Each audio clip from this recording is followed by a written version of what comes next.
eto na nga. Apat na ng ating programa kung saan uutusan ulit namin kayo sumagot ka-vibes. Dugtungan mo ka-vibes! Dugtong mo ka-vibes! Dugtong! Dugtong! Dito! Ang alibago! Bilang pala sagot ka naman at bilang kahit di ka tinatanong, sumasagot ka, sumagot ka na din sa ating Dugtungan mo ka-vibes. Nagtatago siya kasi blank! Nagtatago siya kasi may utang siya. Kaibigan, may utang ka! Yan ang tama answer! At saka ito pa isa kong entry. Ano yan? Nagtatago siya kasi ayaw niya dun sa manliligaw. Diba?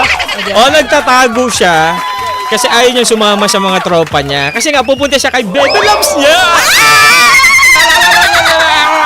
Kilala ka na! Parang ibon pala yung tawa ko. Narinig mo? Oh my God. Oo, sabi ko, oh my gosh, bigla akong nagkaano. Yun ang entry namin. Kayo ka-vibes. Ang dami sagot sa utang. Nagtatago siya dahil blank. Hanap tayo ng hindi sa utang. Anong entry ninyo? Nagtatago siya. Maliwanag ang buhay. Nagtatago-tago at maliwanag. Sumagot si Will. Si Will ba yan? Oo. Asan ba yung tubo ko dito? Ito yun. May nilagang good morning sa'yo. Top answer. Kaya Angel ng Calesto Band. Nakita ko kasi puro nagtatago kasi may utang, sisingilin. Hanap tayo ng ibang sagot. Ito, sabi ni RL.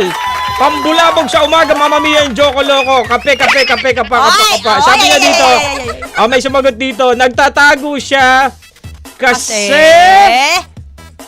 may atraso siya. Malama. May atraso. Eto gusto ko yung sagot ni Jose.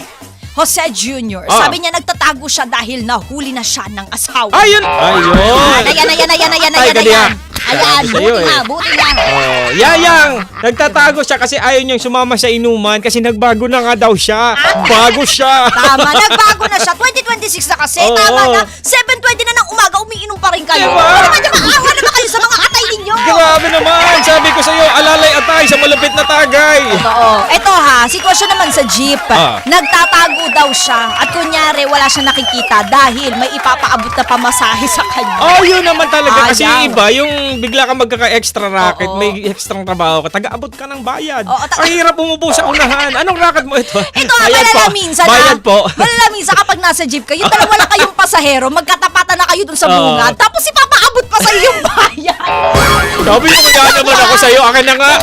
Amin na kaya nang mapakain ko sa itong barya. Ayan. Minsan diba pagka ganon, naranasan mo na ba yun? Yung wala ka, no choice ka na kasi nasa isa na lang yung bakante sa unahan. Siyempre taga-abot ka ng diba?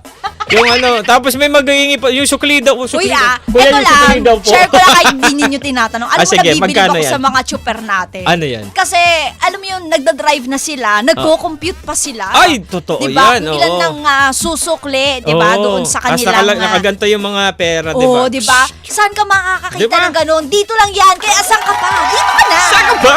Diba? Kaya naman, good morning at shout out sa lahat ng ating mga chuper na bumabiyahe at pumapasada na sa oras na ito na 7:21 ng umaga. Shout out! Ingat sa pagmamaneho. Mag-ingat at mag-ingat din kayo sa mga bigla na lang dumudukot na mga barya dyan sa inyong akala ko na dinudukot.